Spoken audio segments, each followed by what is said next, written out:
The Absent Neighbor. Chapter 1. Disappearance.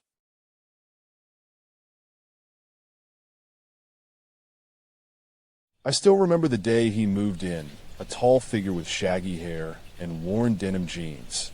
His name was never mentioned. I simply referred to him as the new guy. He kept to himself, rarely venturing out aside from dawn till dusk hours when most people were at work or school. It wasn't until after the gray sedan disappeared that his absence became unsettling. At first, I shrugged it off. People move unexpectedly all the time, but strange occurrences soon followed. In the dead of night, hushed whispers echoed through the vents of our apartment building, sending shivers down my spine.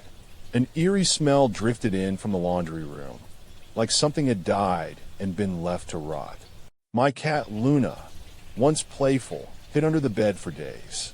One fateful evening, as I walked home from a late night class, the streetlight flickered, casting an ominous glow over the abandoned sedan parked out front of his old apartment. The windows were rolled down. A musty odor wafted through the air, and I could swear I saw movement inside. That night, I opened the door to my unit cautiously, finding a letter lying on the floor by the mailbox. It was addressed to him, but I recognized his scrawled handwriting. The same hand that penned the rent checks he always left under our shared wall. Dear Mr. Jenkins, I fear for your safety and sanity. Yours in concern, the neighbor. The words seemed penned in haste, as if urgency laced each stroke of his pen. He'd mentioned nothing to me about any concerns during their countless late night chats over whiskey or gardening tips. A sense of unease crept up my spine. I tucked it away for now and entered our cozy space. Luna poked her head out, eyes glowing in the dim light. The whispers from upstairs intensified, a cacophony of muted voices speaking in hushed tones. They sounded close, yet incomprehensible. Shadows danced at the edge of my vision. My phone rang. I startled, answering with trembling hands. Hello? Hey, a familiar voice me. Rachel, my roommate, was oblivious to the haunting sounds. We chatted about her new job and plans for Friday while darkness gathered in every corner. After hanging up, I decided to check on our old friend, Mr. Jenkins' unit. The car suggested he might be in trouble.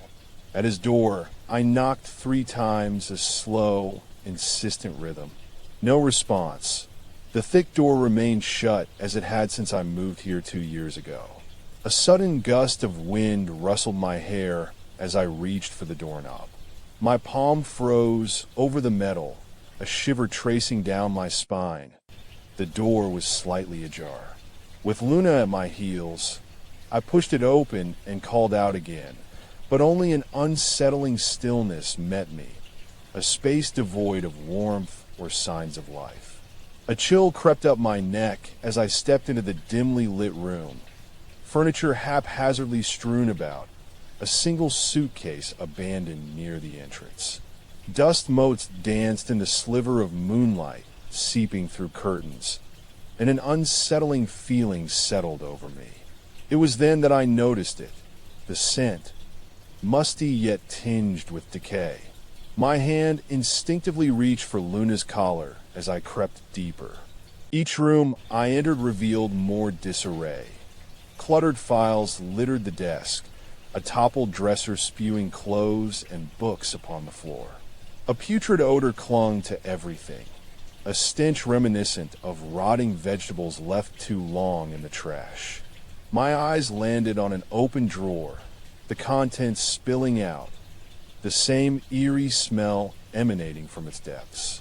Papers danced in the breeze when I nudged them lightly with my foot, as if pushed by unseen hands. Curiosity propelled me closer. A folder labeled Jenkins Investigation sat atop a pile of dog-eared files. I flipped it open. There were photographs, grisly crime scene shots, and police reports detailing gruesome murders. but the date stretched back decades ago when this building was just a skeleton frame.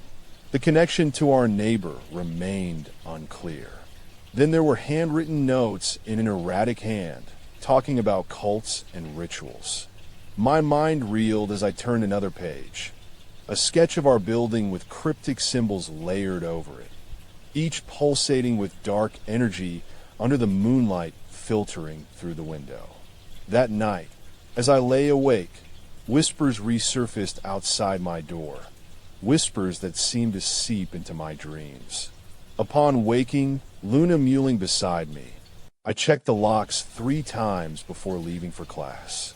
By day, the building returned to its usual hum of life, laughing children and sizzling bacon on grills. But tonight, while unloading groceries, I caught a glimpse, a shadowy figure darting behind his door when it slammed shut with an eerie finality that sent a chill down my spine. A senseless dread washed over me.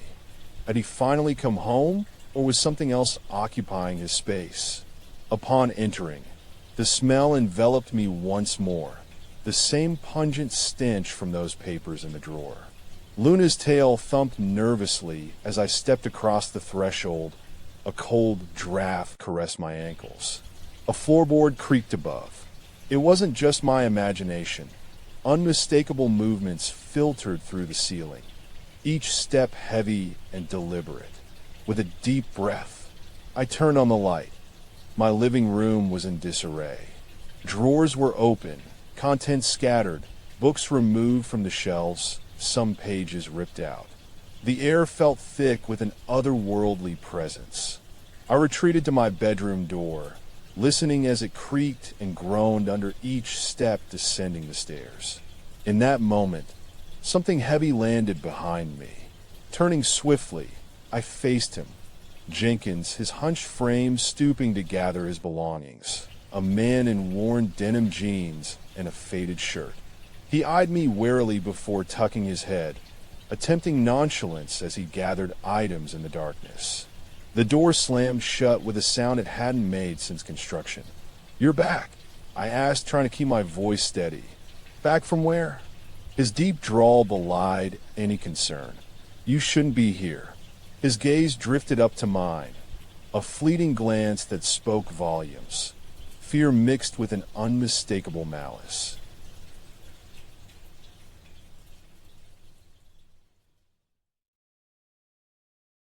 Chapter 2. Strange Noises.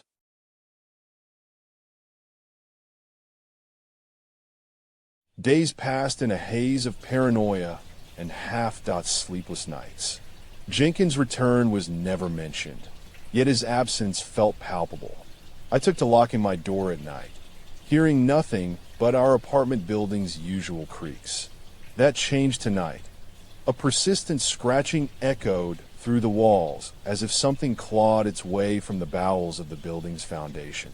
At 2 a.m., when Luna woke me with her insistent mews, I grabbed my flashlight and we ventured into the hallway to investigate.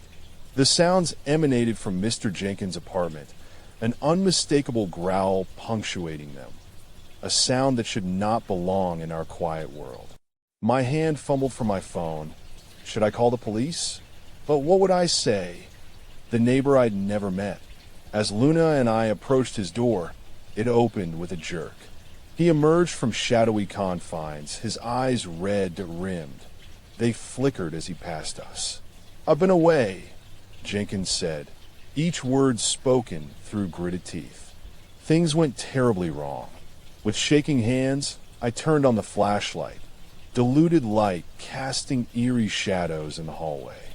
Luna's ears perked up, then retreated to my side, tail between her legs, as we watched him huddle in a corner of his dimly lit living room. A strange glow emanated from within the suitcase he'd left behind, radiating an unnatural heat. He met our curious gaze, the suitcase I'd seen abandoned at the entrance. "I'm sorry." The apology fell flat amidst an unsettling silence that only served to heighten my trepidation. "Sorry, I'm not myself anymore. A single hand rose as if offering a plea before he turned away, disappearing into shadows. In my room, I barricaded the door and listened. A heartbeat too slow, the thud of footsteps in uneven patterns and rasps for breaths heavy and labored. I tried calling police again that morning only to get an engaged signal.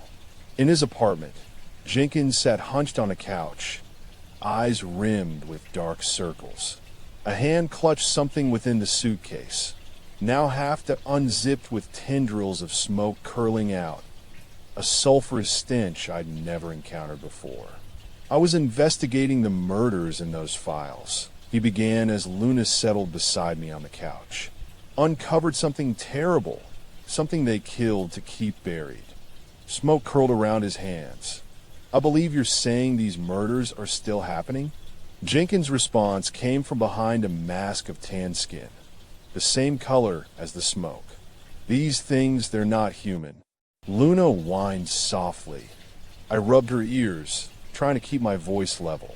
How do we stop it? His dark gaze found mine. A plea and a warning mingled in that look. I've tried, he admitted, face hidden behind his handkerchief, but they won't let me alone.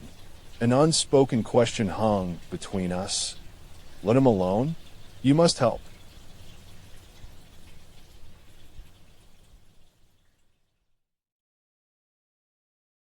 Chapter 3. The Final Visit.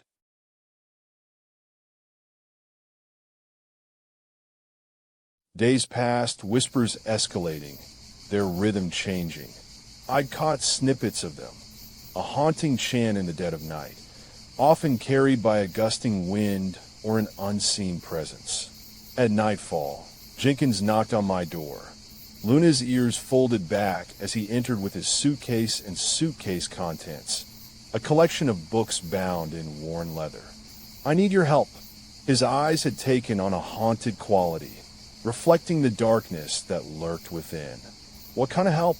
My words hung like smoke in the growing dusk as I welcomed him into my home, though not willingly.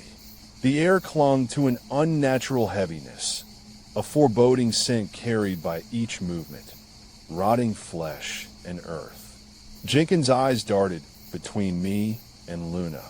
He slid books across the floor, revealing leather-bound volumes adorned with symbols from those files, the ones I glanced at in his apartment that first day.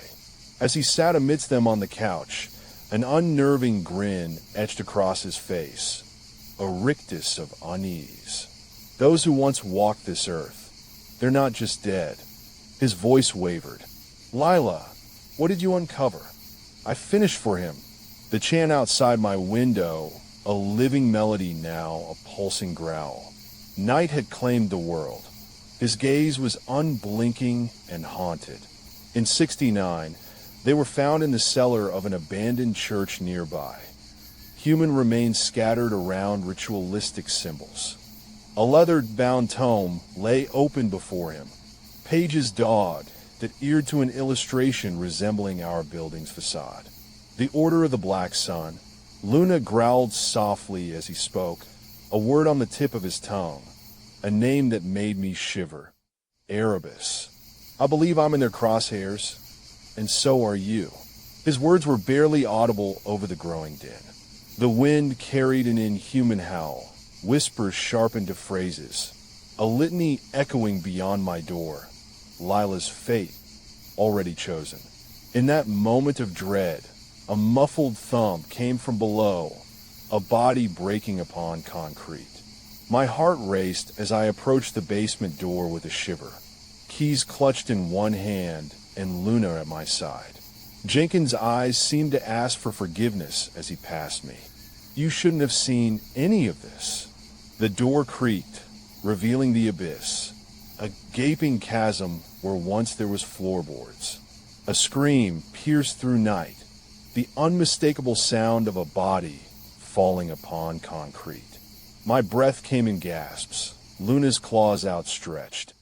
I fumbled with my keys while he watched from beneath a hood, his eyes aglow under moonlight filtering through the cellar door. a look that should have been a man's and was not. The basement lay in disarray, the air thick with something primal, blood and something else. The stench of decay clung to me like an accusation.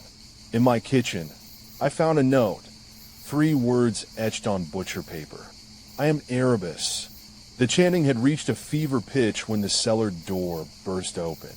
A silhouette, face obscured by shadow. It moved with unnatural grace. Please, please, run. He didn't have to say it twice. In a flurry of claws and keys, we fled upward, our ascent punctuated by each thump on concrete below, Lila's body broken in the blackness that waited beneath my door, a grotesque parody of prayer. The basement was no longer an entry. Darkness had claimed us all. On the stairs, I realized he wasn't by my side anymore, but ahead, pushing open the front door with a heavy weight, the dead man at our feet. In this moment of chaos, we heard it, a low growl. Human yet not, a beast that would seek flesh and blood. Erebus had become flesh in our world. And as I stumbled out into the night, the darkness came for us both. A formless shadow stalking the streets like death incarnate, its presence an abomination, scent of decay trailing behind it. And we ran.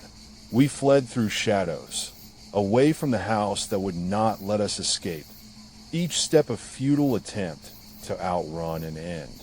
The stench clung to my clothes, a reminder Erebus was close, as if drawn by scent or something more primal.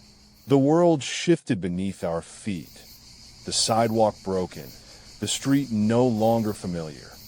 Home became the last bastion against the unnatural that prowled us, the shadow of a human heart. Lila had met a terrible fate, her blood on his hands. And now Erebus was here. Drawn to me?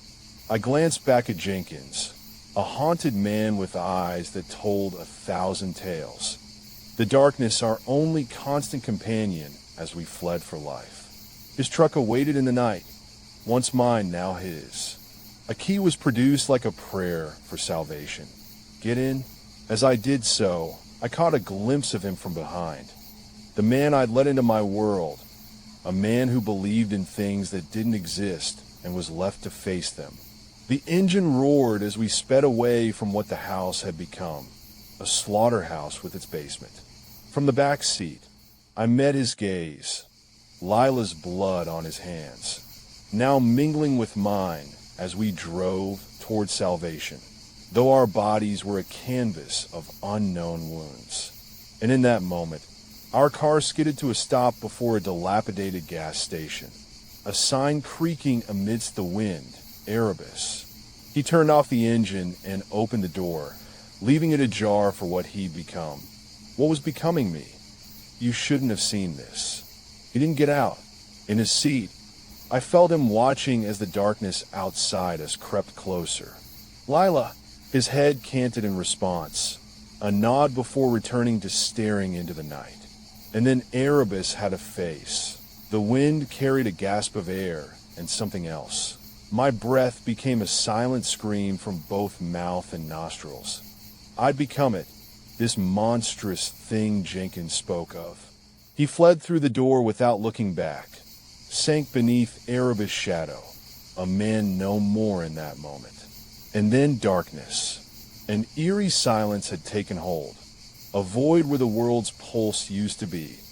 Erebus now breathed as I hunched forward, and he'd become us both, taking to the roads, leaving my life behind, the last human in our company. As night descended upon the world, Lila was no more and would never be again, replaced by this abomination, the thing we were. His eyes locked with mine, a silent plea to survive in this nightmare, as if I'd forgotten how to speak. He mouthed run one last time. The world was a slaughterhouse that night, a place for the undead to roam. We fled into the dark, driven by an invisible force, leaving the truck behind, and Erebus. And then darkness consumed everything. It engulfed me.